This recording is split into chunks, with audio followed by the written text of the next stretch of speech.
Most welcome everyone. कैसे हैं आप लोग? स्वस्थ हैं और मस्त हैं। आशा है कि केमिस्ट्री पढ़ने में आप लोगों को आनंद आ रहा होगा।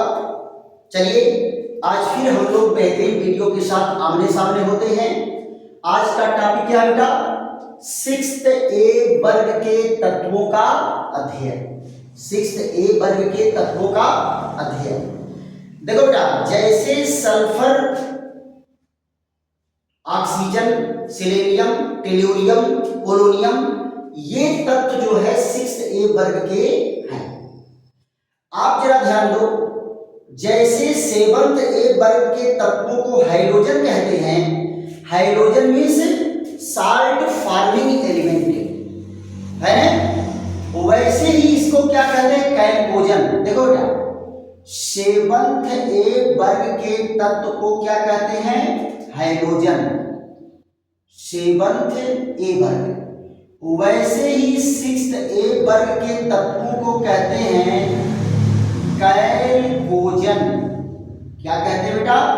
कैल्कोजन। हाइड्रोजन का मतलब होता है salt forming element. Salt forming element, यानी ये सारे के सारे साल्ट का निर्माण करते हैं। Salt forming element. उसी तरह से कैल्कोजन को क्या कहते हैं? ओर फॉर्मिंग एलिमेंट, यानी ओर का निर्माण करने वाले तत्व हैं। यानी अधिकांश ओर्स में ऑक्सीजन पाया जाता है और सल्फर पाया जाता है। और क्या होता है बेटा? वह मिनरल, वह खनिज जिससे धातुएं पृथक की जाती हैं। क्या कहा गया? वह खनिज, वह खनिज जिससे धातुएं पृथक की जाती हैं। वो खनिज जिससे धातु को पृथक किया जाता है, वो क्या कहलाते हैं? ओर कहलाते हैं। क्लियर? तो यहां पर देखो क्या है, ये ओर फॉर्मिंग एलिमेंट हैं और इनमें से मुख्य तत्व कौन है बेटा? दो। ये दो तत्व है। ये दोनों तत्व जो है दुर्लभ है और ये वाला तत्व पोलोनियम क्या है? रेडियो एक्टिव है। पोलोनियम क्या है? इसीलिए इसको स्टार से दिखाते हैं। अब जरा आ जाइए, इनके परमाणु क्रमांक को जान लेते हैं। बहुत ज्यादा पैनिक होकर के नहीं बेटा, एकदम स्थिर माइंड से एक एक पॉइंट को चर्चा करनी है। जरा देखिए, इसका परमाणु क्रमांक कितना है? 8। इसका कितना है? 16 है। इसका कितना होगा? 34। इसका कितना होगा? 52। इसका कितना होगा? 84। अब जरा ध्यान दो, इनके इलेक्ट्रॉनिक विन्यास पर चर्चा करते हैं। इसका इलेक्ट्रॉनिक विन्यास क्या है? ये देखो, 1s2 2s2 और 2p4। यहां देखिए 1s2 2s2 2p6 से 3s2 और 3p4। यहां जरा देखो, ये 3p6 होगा तो ये कौन सा होगा? आर्गन का इलेक्ट्रॉनिक विन्यास। इसको आर्गन 18 को ब्रैकेट में कर लेते तो इलेक्ट्रॉनिक का अंतर थोड़ा शार्ट हो जाता है और लिखने में आसान होता है। यहां पर क्या बेटा? 4s2 और 3d10 और 4p5। 4p5। यहां पर जरा देखो, क्रिप्टॉन 36 को अंदर कर लेते हैं। इसको अंदर कर लेते हैं क्रिप्टॉन 36 को। फिर क्या होगा? 5s2 4d10 और 5p, ये बेटा 4 होता है, 5p4। यहां देखिए, ये कौन है? Xenon 54। इनका इलेक्ट्रॉनिक विन्यास लिखेंगे तो 6s2 4f14 अब 5d10 और 6p4। तो जरा देखो तो बाहरी कक्षा कौन सी है? बाहरी कक्षा इसमें देखो दूसरी कक्षा है s2p4, इसमें तीसरी कक्षा है s2p4, इसमें चौथी कक्षा s2p4, s2p4, इसमें पांचवी कक्षा है, इसमें कौन है? छठवीं है s2p4। यानी बाहरी कक्षा जितने हैं सबका इलेक्ट्रॉनिक विन्यास क्या है? s2p4 s2p4 s2p4 s2p4 है। तो आप जरा देखो इसमें क्या दिख रहा है कि सब में p उपकोष में चौथा इलेक्ट्रॉन अंतिम इलेक्ट्रॉन किस इलेक्ट्रॉन के रूप में है? चौथे इलेक्ट्रॉन के रूप में है, fourth electron in p subshell, right. अब जरा देखिए यहां क्या होगा? सामान्य इलेक्ट्रॉनिक विन्यास इनका क्या है? ns2 np6। तो क्या कहेंगे? सभी तत्वों का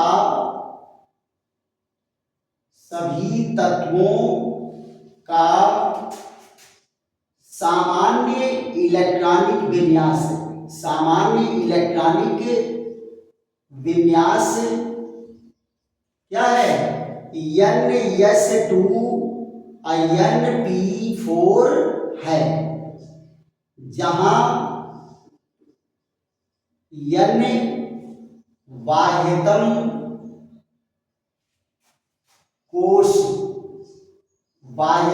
कोश की संख्या है। यहां देखो अंतिम तत्व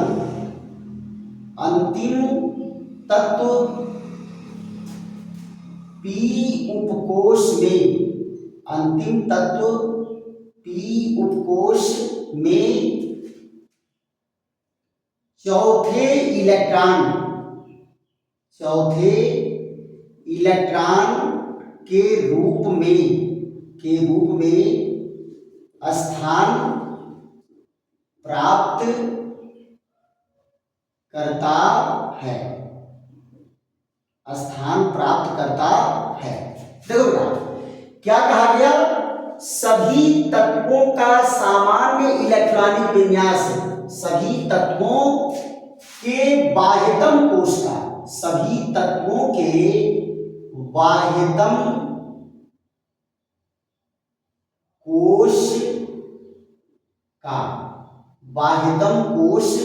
का सामान्य इलेक्ट्रॉनिक विन्यास क्या है?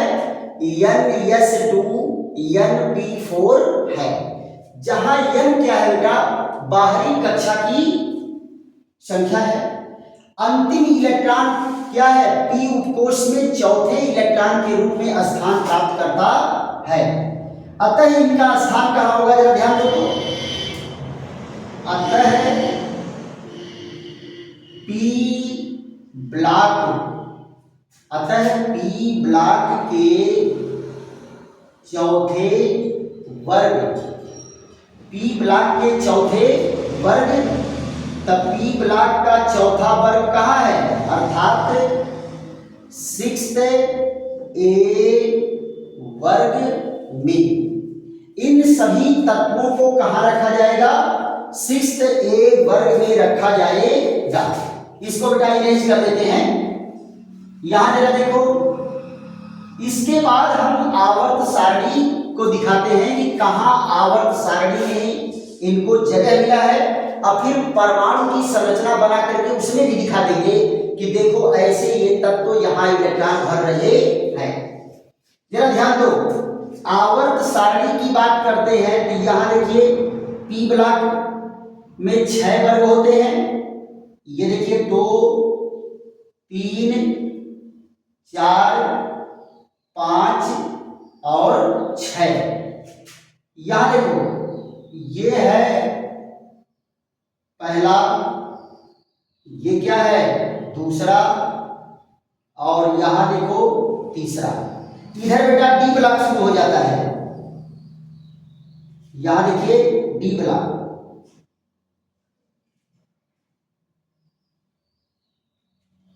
ये देखिए यहां पर क्या है, डी ब्लॉक है। ये आपका टोटल बन के क्या तैयार हो गया, पी ब्लॉक। ये कौन है, पी ब्लॉक। अब जरा पी ब्लॉक के वर्गों के बारे में देख रहे हैं। ये कौन है, थर्ड ए, ये फोर्थ ए, ये फिफ्थ ए, ये सिक्स्थ ए, ये सेवंथ ए, और ये कौन है, जीरो। इनका सामान्य इलेक्ट्रॉनिक विन्यास जरा देखो। NS में 2 इलेक्ट्रॉन भरने के बाद NP1, NP2, NP3, NP4, NP5 और NP6। देखो 1 से लेकर के 6 तक इलेक्ट्रॉन कहां भरते हैं, पी ब्लॉक में, पी उपकोष में। अब आप जरा ध्यान दो, सबके पी की कहानी क्या है, यहां देखो 6p4, 5p4, 4p4, 3p4, 2p4। Yes में जरा देखो 6s2, 5s2, 4s2, 3s2, 2s2। ये इनका इलेक्ट्रॉनिक विन्यास है। तो सबके अंतिम पी उपकोष में कितने इलेक्ट्रॉन हैं, 4, p4, p4, p4, p4, p4।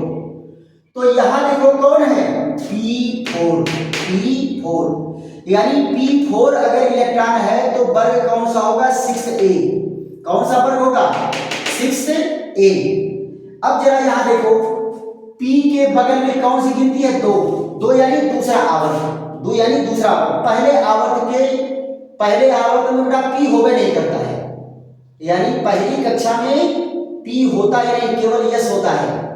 अब आप जरा ध्यान दो, ये कौन कौन से हैं इसमें, ये है सल्फर, पहले ऑक्सीजन होगा, पहले नंबर पर कौन है, ऑक्सीजन, सल्फर, सिलेनियम, टेल्यूरियम और पोलोनियम। ये है परमाणु क्रमांक 8, 16, और ये आपका कितना आ जाएगा, 34। कौन आ गया, 34। और ये कौन है, 52, और ये कौन है, 84। राइट। ये जो है आपके ऑक्सीजन परिवार के तत्व 6a वर्ग में रखे गए हैं। ये इनका बेटा आवर्त सारणी में स्थान है। इलेक्ट्रॉनिक विन्यास के आधार पर आप बता दिए कि इनका स्थान कहां मिलना है। अब जरा ध्यान दो, परमाणु की संरचना बना करके आपको समझा देते हैं। यहां जरा देखिए, ये मान लो परमाणु का नाभिक है, ये पहली कक्षा, दूसरी कक्षा, तीसरी कक्षा, चौथी कक्षा, पांचवी कक्षा और छठवीं कक्षा। ये परमाणु की रचना है। तो आप जरा देखो, यहां पर ऑक्सीजन वाला जो शुरुआत हो रहा है ये दूसरी कक्षा से है। यहां क्या होगा, 2s2 और 2p4। यहां देखिए 3s2 और 3p4। यहां जरा देखिए, ये कौन है, 4s2 और 3d10 और 4p4। ये देखिए इनका क्या है, 5s2 और 4d10 और 5p4। यानी कि 6s2, 4f14, 5d10 और 6p4। देखो बेटा, ये इलेक्ट्रॉनिक विन्यास इनका है। यहां देखिए s2p4, s2p4, यहां देखो s2p4, यहां देखिए s2p4, P4 S2P4 बाहरी कक्षा का इलेक्ट्रॉनिक विन्यास ये है। ये बेटा जो आप फोर्थ देख रहे हो ये तो अंदर वाली कक्षा का है। फोर्थ किसका है? अंदर वाली कक्षा का। कौन भरेगा? यहां पर ये भरेगा 4D। 4D किसका है? अंदर वाली कक्षा का है। ये 3D जो तुम देख रहे हो ये 3D किसका है? तीसरी कक्षा का है। तीसरी कक्षा का। और यहां पर देखो जो 5D है 5D कहां का भरा? 5D भरा यहां का 5D10। और यहां जरा देखो ये है 4F14 है। तो अंतिम इलेक्ट्रॉनिक विन्यास क्या है? ये देखो S2P4 S2P4 S2P4 S2P4 और S2P4। क्लियर? तो इस तरह से जो है आपका आवर्त बेटा इसको परीक्षा में दिखाने की जरूरत नहीं है। ये 3 नंबर का क्वेश्चन बन के आता है।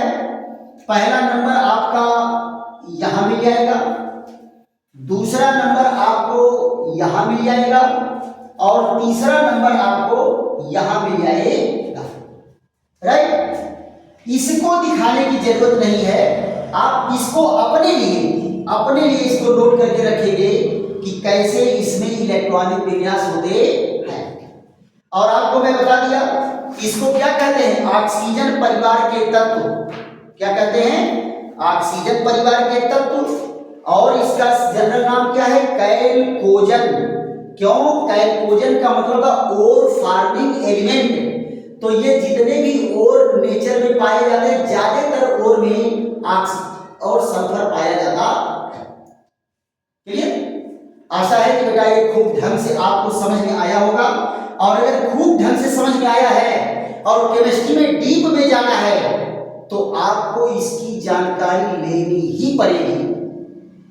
कुछ भी बेटा ऊपर ऊपर होने वाला नहीं है। आप सोचो कि आप चुपचाप बैठे रहोगे और आपके दिन बदल जाएंगे, तो ऐसा होने वाला नहीं है। हर व्यक्ति को अपना दिन बदलने के लिए, अपने दिन को सुंदर बनाने के लिए उसे अपने ही फाइट करनी पड़ेगी। कोई दूसरा आपकी लड़ाई लड़ने नहीं आने वाला है। अगर आप चाह रहे हो कि हम कुछ भी नहीं पढ़ेंगे तो आप ये मान लो कि आपके पास कुछ भी नॉलेज नहीं होगा। और अगर जीवन में आगे बढ़ना है तो एक चीज हमेशा प्रयास करना कि रोज और हमेशा कोई नई चीज आपके दिमाग में जाना चाहिए, एक बेहतरीन नॉलेज जाना चाहिए। नॉलेज को कौन कहता है कि आप इकट्ठे जो है पूरा लेकर के बोरा का बोरा भक्कू का भक्कू भर दीजिए? ऐसे नहीं है। आप धीरे धीरे एक एक पॉइंट ब्रेन में स्टोर करो और एक दिन प्रकांड विद्वान बनोगे, अपने विषय के मास्टर बन जाओगे। और चाहो कि ऐसे कोई दिन बढ़िया आएगा, कोई कयामत का दिन आएगा जिस दिन मैं विद्वान हो जाऊंगा। अब कलयुग में हमको नहीं लगता कि ऐसे देवता प्रकट होंगे, हाथ ऐसे चक चक चक चक करके कहेंगे कि यू आर मोर टैलेंटेड। ऐसा तो युग आने वाला नहीं है, है ना? आपको अपने जीवन की लड़ाई लड़ना है तो आपको लड़ना पड़ेगा, कोई दूसरा नहीं लड़ेगा। और लड़ाई कैसे मजबूत होगी? ऐसे एक एक पॉइंट से लड़ाई मजबूत होती है। चलिए ऐसे ही बेहतरीन वीडियो के साथ हमारी आपकी फिर मुलाकात होगी। तब तक के लिए थैंक यू, धन्यवाद, विश्राम।